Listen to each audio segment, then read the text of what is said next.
Welcome to Sparking Equity, a podcast looking at how to ensure that all students succeed, with a focus on low-income students and students of color. I'm Pedro Noguera, Dean of the Rossier School of Education at the University of Southern California. Everyone agrees that involving parents in their children's education makes a difference. When there's reinforcement at home for learning, kids generally do better in school. Additionally, when there's trust and respect between parents and educators, schools benefit.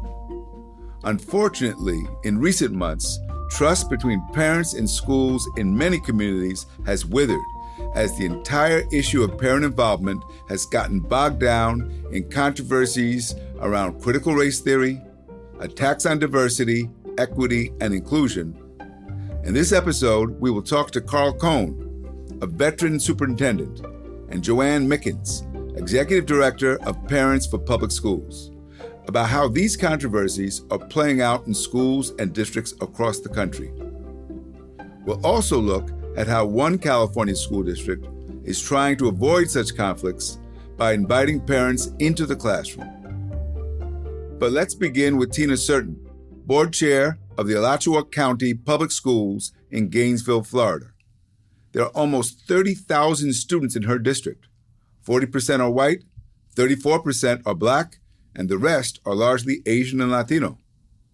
For the past several years, the district has been in the crosshairs of Republican Governor Ron DeSantis and conservative groups allied with him.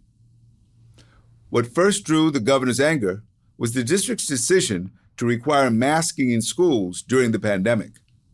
That, Tina Certain told me, gave Moms for Liberty, a national conservative group that started in Florida, a reason to target the board and its superintendent, Carly Simon. They were big, like loud, but they weren't large in numbers. But they started coming in and trying to create a controversy around us, saying we were teaching critical race theory or we were indoctrinating students. And then they were very upset about the mask mandate and telling us they didn't co-parent with the government, meaning that we couldn't tell them that their child had to have a mask because that was, we were trying to practice medicine and they retained the right to do that. A lot of it was just built around fear and race. Alachua County is one of 12 Florida districts that Governor DeSantis took to court in an attempt to block their defiance of a state law banning masking in the schools. He even withheld offending board members' salaries. When Tina, a Democrat, ran for re-election last year in what was supposed to be a nonpartisan race, she and 3 other school board members faced well-financed opponents endorsed by DeSantis and the Florida Republican Party. When the election for 2022 came up, there was a huge infusion of cash from PACs from Governor DeSantis to try to take over our board so that they could make some changes. They started coming after school board members in our county, and they wanted to just politicize a medical situation, and they used COVID as that entryway into that. So how did she respond to these attacks? I reached out to people that I knew supported me. And so I said to them, we're hearing from that vocal minority. I know you all support me in this masking, or I know you support us in being able to teach history accurately. I know these are things you support, so we need to hear from you. In the end, Tina and other members of the board majority were easily reelected. But to her, the lesson is clear. Parents must get involved and pay close attention to what is happening in our schools. As an elected official, we have to tell our constituents that support our efforts that they have to write emails, they have to attend meetings, they have to be engaged and be seen. Because if we're only allowing the opposition, the people who want the restrictions in place, to be seen and heard and to fill the media space, their message is out there. Our message is not out there. To put what happened in Gainesville in a larger context, I'm pleased to welcome 2 guests. Carl Cohn, a distinguished educator with years of experience as superintendent of Long Beach Unified, and later, the nation's 7th largest school district, San Diego Unified. He also served on the California State Board of Education. Most recently, Carl's been tracking attacks on school boards and school superintendents, both in California and nationally. Welcome, Carl. Nice to be here, Pedro. I'm also pleased to have with us Joann Mickens, the Executive Director of Parents for Public Schools. It's a national organization based in Jackson, Mississippi, that works to promote parent rights and engagement in local school districts. Welcome, Joann. Thank you. Carl, let me start with you. You've been in the field and in the trenches for a long time. Tensions with parents and parent groups are nothing new to districts. But these conflicts that we're seeing now seem incredibly intense, and I'm wondering, are they qualitatively different from what we've seen in the past? I think so. When I was in both Long Beach and San Diego, the politics that emerged in both of those places, and it was different, it was local. But as you recall, the late Tip O'Neill, Speaker of the House, said all politics is local. I think we flipped the switch on that, and David Brooks of the New York Times recently said all politics is now national.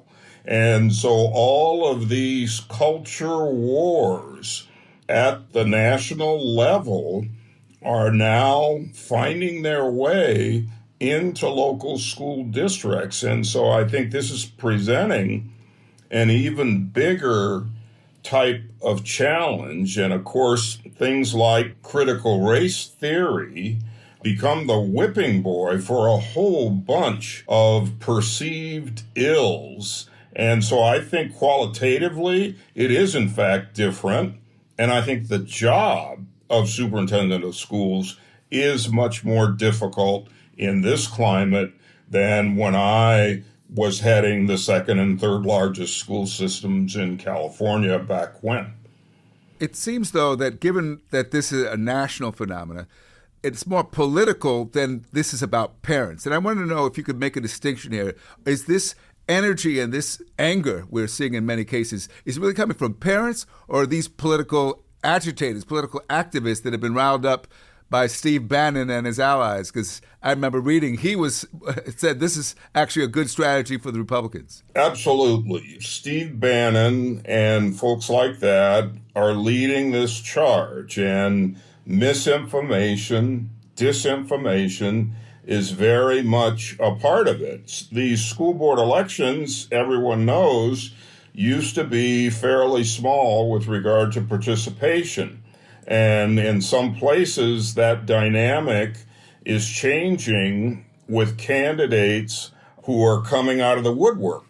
Ralph Reed of the Christian Coalition 30 years ago said, I don't need to elect a president of the United States if I can elect 1,000 school board members across the country. So this is sort of the full realization of that strategy. January 6th, we failed, but don't count us out. We can actually take this over at the local level. So I think that's what's going on. I think it's markedly different from back when. So why do you think equity's become a flashpoint in a lot of these controversies? You know, when we think equity is about educating all kids, regardless of their background, why is that controversial? Because what we're seeing across the country is there are places, and it tends to be largely suburban places, undergoing significant demographic change, where this is front and center. So you have, not far from where I'm at in southwest Riverside County, you have an evangelical church that has a school board majority. It's the fourth largest district in Riverside County, and they've taken over. And all the belief is, we used to have this great school system here with high test scores. And what that means was, back when, that was a white majority school system. The particular district, Temecula Valley, is now 60% majority minority.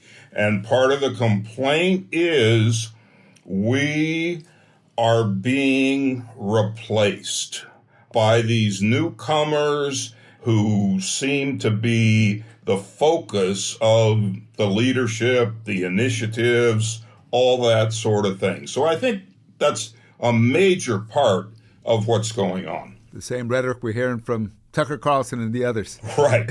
So you've been a superintendent and you've worked with a lot of school boards. and we know it's always been a tough job. Do you think we run the risk of having good people just say, it's not worth it anymore, it's not worth serving because of all the controversy and the attacks that they're under? I think that's part of it. And we've seen that in some places across the country where responsible, focused, long-term school board members are saying, you know what, I've seen enough of this. So all of this has become national in scope. Let me turn now to Joann Mickens. She's the executive director of Parents for Public Schools. Joann, could you tell us a little about the organization you lead? Well, Parents for Public Schools has been around for about 32 years now, and we started really as a response to white flight. It started here in Jackson, Mississippi, and with the advent of integration, we had families that were leaving the school district, either moving to surrounding suburban or county districts, as it is here in Mississippi, or putting their children in private or parochial schools. One of our first focus areas was recruitment. Let's make sure that we continue to recruit parents to the public schools. But bottom line, we're an advocacy organization that believe that parents are the best advocates for their children, as well as other education stakeholders in the community. Yeah, and I've long admired your work, Joann, and Parents for Public Schools played a critical role across the country in representing parents. About a year ago, your organization put out a national equity statement. I'll just paraphrase. You advocate for equitable, diverse, and inclusive policies and practices in all communities so our children, parents, families, and communities are able to thrive in today's world and tomorrow's future. Do you think that this is a radical statement today? How is it perceived in Mississippi? The statement came about because in our 32-year history, we've only taken a formal stance on one other area, and that is school vouchers.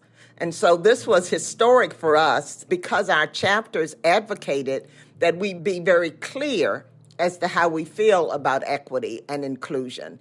In North Carolina, our chapter was put on a watch list of radical organizations that could cause all kinds of problems. But people see it as a zero-sum game, that if these newcomers, if these people of color, if this group and that group, if we treat them equitably, if we give them the same rights and privileges that we have, then we're losing. And it's seen then as you're taking something away from me as opposed to providing something to other groups in our society that deserve them and need them as well. So I think that, unfortunately, today we're operating on misinformation, we're operating on ignorance, and we're operating on fear. And that combination is detrimental, especially to our public education community. Yeah, ignorance and fear, that's a lethal combination. Yes. So tell me more about this legislation in Mississippi we heard about that in an attempt to block what they call critical race theory, even though we know it's not taught in schools. They said that they affirm that any sex, race, ethnicity, religion, or national origin is inherently superior or inferior, that's not allowed. And it's called prohibiting critical race theory. What is that about? Since, again, critical race theory is not taught, and no one was trying to teach that one group is better than another. What are they really trying to get at there? I think, first of all, ignorance comes into play here because I think they really don't know what critical race theory is.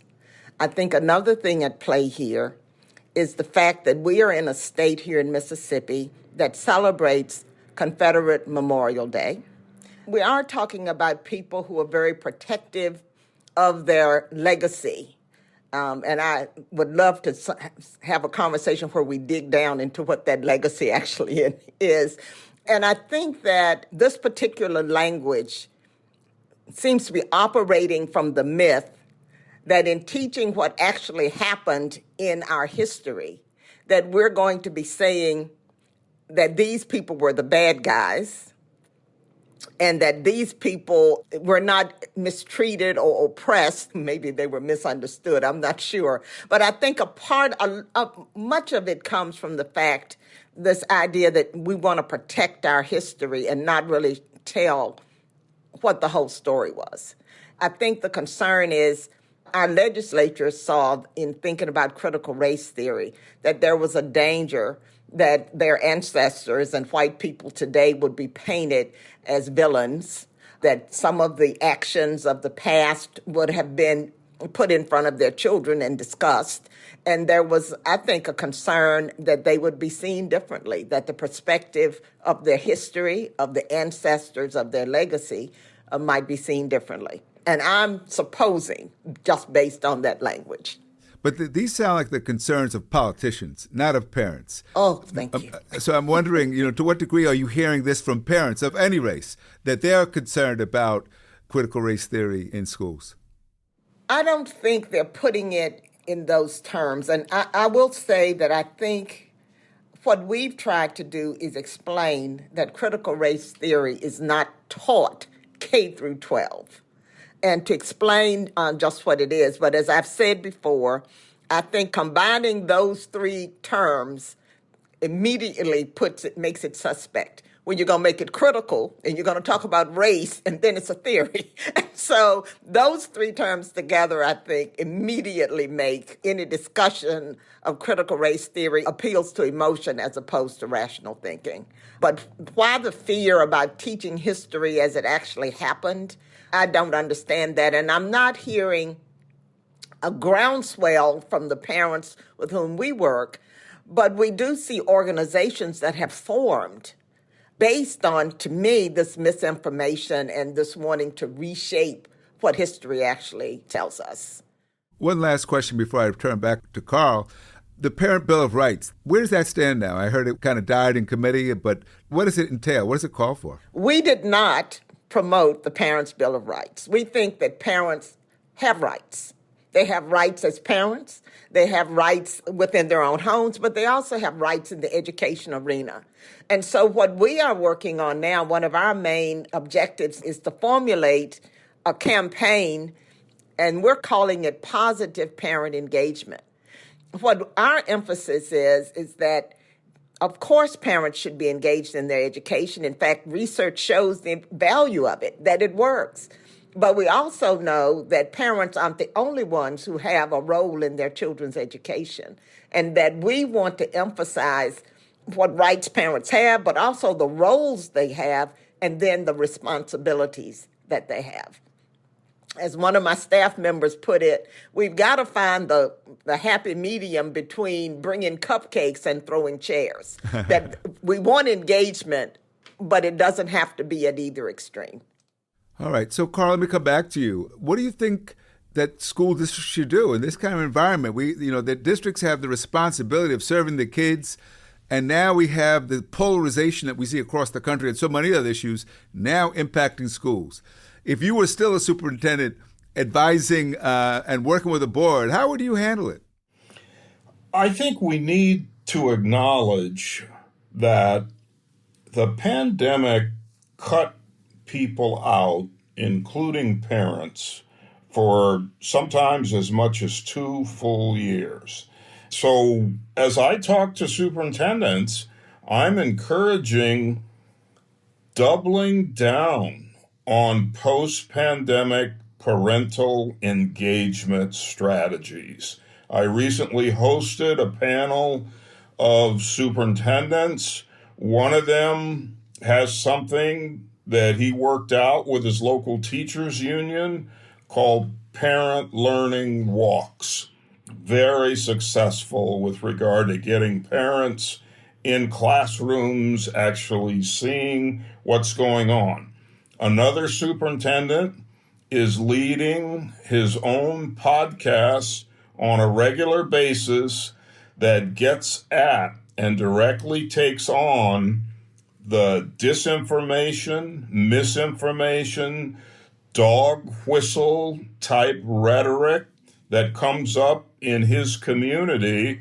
And he's saying, you know what, folks, here is what is actually happening. And he has now a regular podcast that gets at that. And there are probably a whole bunch of other strategies, but I do think we have to admit that post-pandemic, people that we used to count on have not been as close to public schools, and getting back out there and getting them engaged, I think, is really important.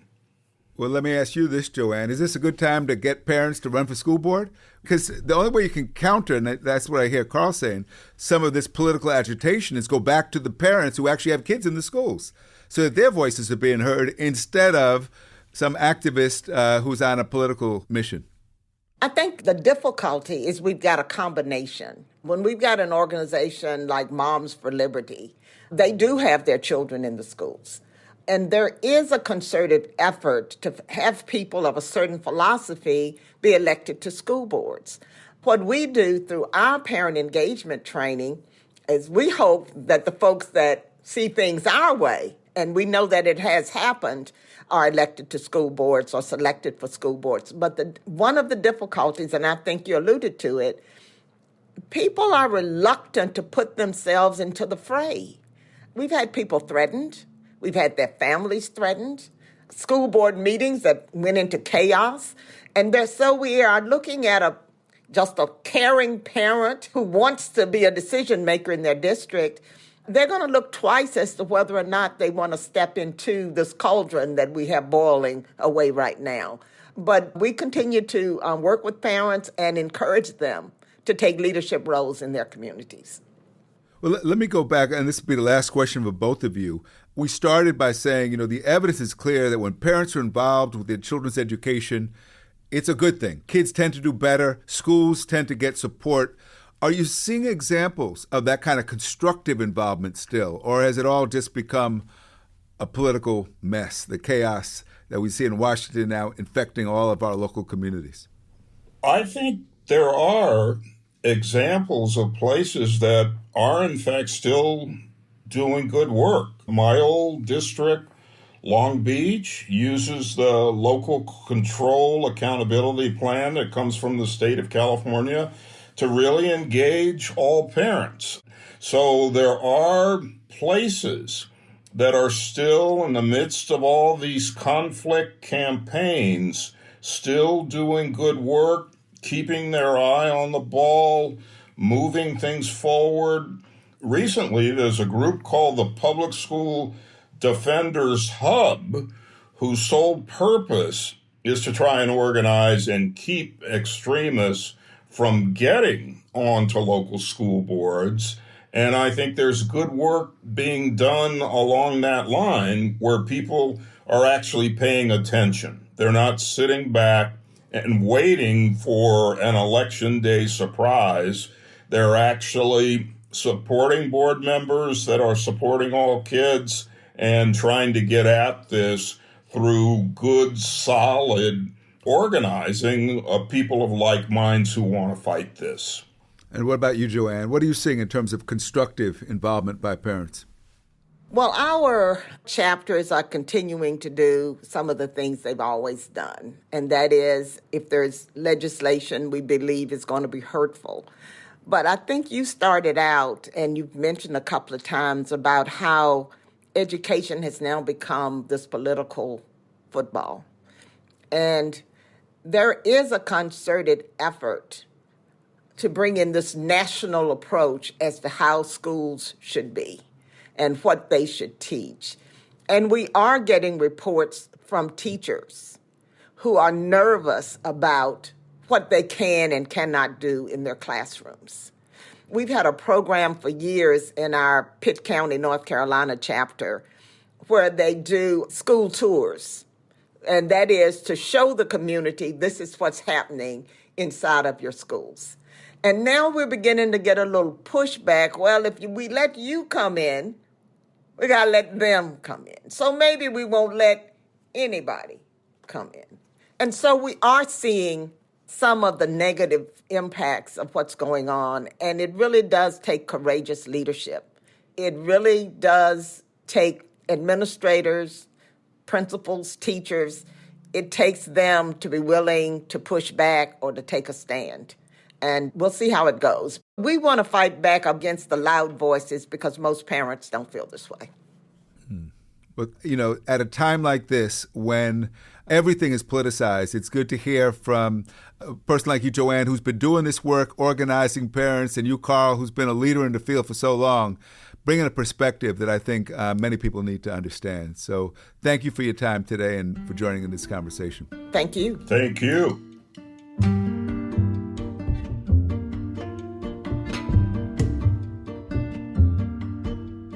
That was Carl Cohn, the esteemed California educator, and Joann Mickens, Executive Director of Parents for Public Schools in Jackson, Mississippi.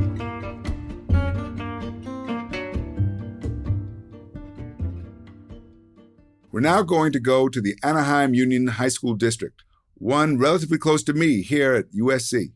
The school district is reaching out to parents to engage them in a constructive way in their children's education. Our executive producer, Louis Freedberg, went to Anaheim and joined one of the parent learning walks that Carl Cohn just mentioned. The learning walk process, just want to go over it. Some of our parents have done this before, so they're familiar with it. Our goal is we're going to visit classrooms for about anywhere from 7 to 10 minutes. That's Aaron Chow, principal of Anaheim's Magnolia High School. He's introducing the dozen or so parents who showed up on an early midweek morning for what are called parent learning walks in the Anaheim Union High School District in Southern California. The main purpose and ultimate goal of this process is for you to observe, to see what's going on in the classroom and how you can use that knowledge to advocate for your son or your daughter.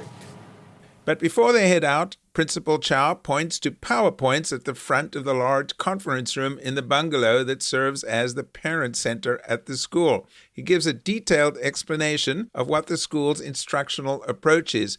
It's based on what the district calls the 4 C's: collaboration, creativity, critical thinking, communication, and compassion. So I'll just look at the first example. The traditional way is testing, traditional assessment, test, and quiz, right? The new way of thinking about it is performance-based assessment. This is what we call street data.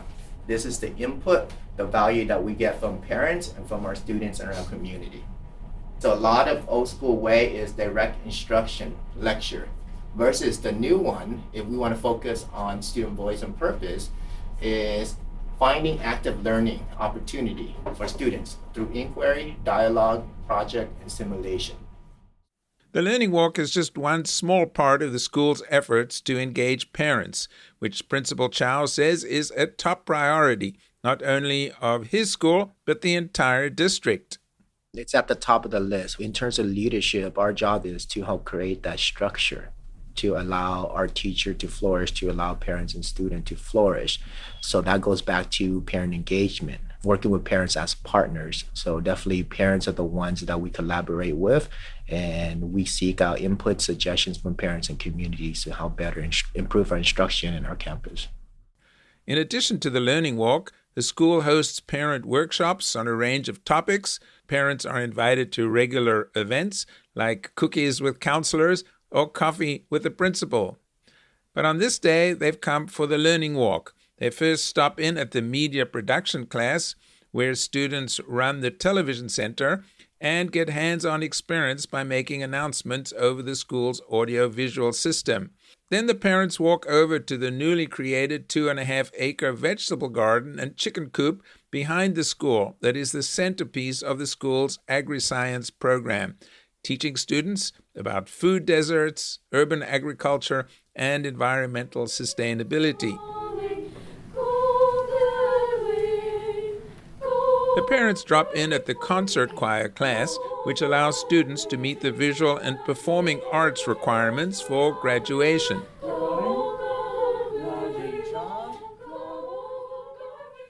They also visit a class on cybersecurity, which is part of what the school calls a cybersecurity pathway for students interested in pursuing careers in computer science and digital security. This is cyber literacy number 1, so the first in their cybersecurity program and pathway that we have here. Next, they spend a few minutes in the Vietnamese Dual Immersion Academy, one of the only programs like it in the nation, which is taught in both English and Vietnamese. So I give them the option of writing in both English and Vietnamese. So right now we are looking into the poem of The Life of Q. It's a famous poem of 2,000 lines about. After each visit to the classroom, the parents meet outside and discuss what they saw and give feedback to Principal Chow. What's notable is that the district is in Orange County, the scene of some of the most contentious battles over parent engagement of any that we have seen in California. At the end of the visit, the group gathered in the bungalow and reflected on what they had seen. Principal Chow. So given what you observed today, right, out of the classes, what was the one takeaway, again, the big aha moment, or what are you thinking of? And the ultimate question is, how has this experience helped you, giving you the tools or the skills or the lenses so that you can either help your students or advocate for your student? Van Dam is a parent considering whether to place his 9th grade daughter at Magnolia High this fall. He's impressed with what he saw. I saw a lot less lecture. I saw more collaboration. I saw more conversations between students than from a teacher down to a student. It's more two ways. When I talked with Van Dam later, he says participating in the Learning Walk has been hugely helpful. When you are on campus and you have further understanding what these educators are trying to teach, what curriculum that are actually being taught in school, what textbooks are being used, you're going to be much more confident that the teachers and our educators actually know what they're talking about. And he says he believes that inviting parents into the school will help it avoid some of the conflicts that other districts are experiencing. If you don't engage, parents won't understand or may come up with their own story on what is being taught at school. The district has a full-time staff member dedicated to that task. That's Martha Espiritu, whose title is Family and Community Engagement Specialist, or FACES for short. She's fluent in Spanish, so she can talk directly to Latino parents who make up the majority of students at the school. I basically plan events so that the parents come and learn as much as they can about our campus.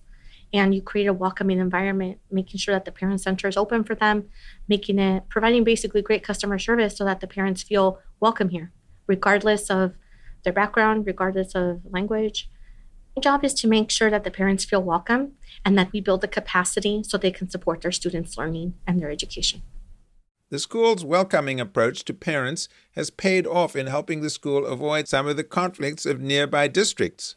Just next door, the Orange Unified School District has been embroiled in controversies around critical race theory, book banning, LGBTQ rights, and sex education. Its superintendent was fired by conservative school board members, and now there's a push to recall some of them. Rudy Acevedo graduated from Anaheim schools just a few years ago, and he is now the community school coordinator, another new position at the school. You have had your outlier cases where sometimes at the school board meetings, you've had some parents that are saying that they're against critical race theory, that they're against ethnic studies, et cetera, et cetera. But overall, we have not seen an organized effort at some of the other school districts throughout the country. Some of what Magnolia High School is doing is a result of getting additional state funding, such as the Community Schools Coordinator position and the Family and Community Engagement Specialist.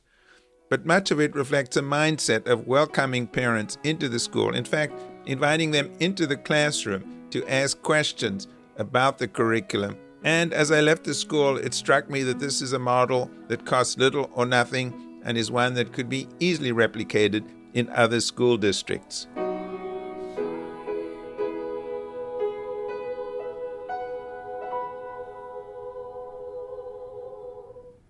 Yeah, beautiful job, guys. Thanks for that report, Louis. It shows that school districts are taking action to avoid some of the unnecessary controversies that are roiling school districts across the nation. Let's end this episode with the last word from Florida School Board member Tina Certain, who continues to fight against the multiple restrictions imposed by Governor DeSantis and the Florida legislature. I believe so much in public education and the opportunities that it offers our students that I think it is worth fighting for. There could be some stances that I would take that could cause me to be removed. The governor he removed several people in the past 18 months, for various reasons. But I believe in public education, and I think that every child that's in America should have that opportunity to attend public schools. And I feel that if we don't stand up for it and push back against it, he'll continue to encroach upon and take rights and put restrictions in place if we don't stand up and fight him. And just resist. We have to resist. We're in the minority, but I think we still stand up and resist.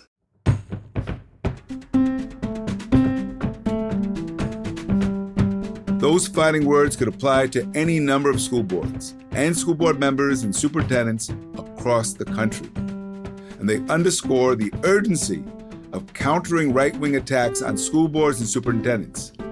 In many ways, these attacks, combined with the book bans, represent one of the greatest challenges to the foundations of our democracy in the current era. And that brings us to the end of this episode of Sparking Equity.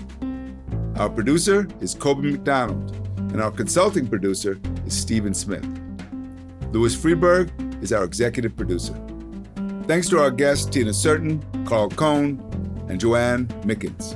And thanks also to the staff at Magnolia High School in Anaheim, and to the Hewlett Foundation, the sponsor of this episode. Our music is from Blue Dot Sessions. I'm Pedro Noguera. Please subscribe to Sparking Equity wherever you get your podcasts.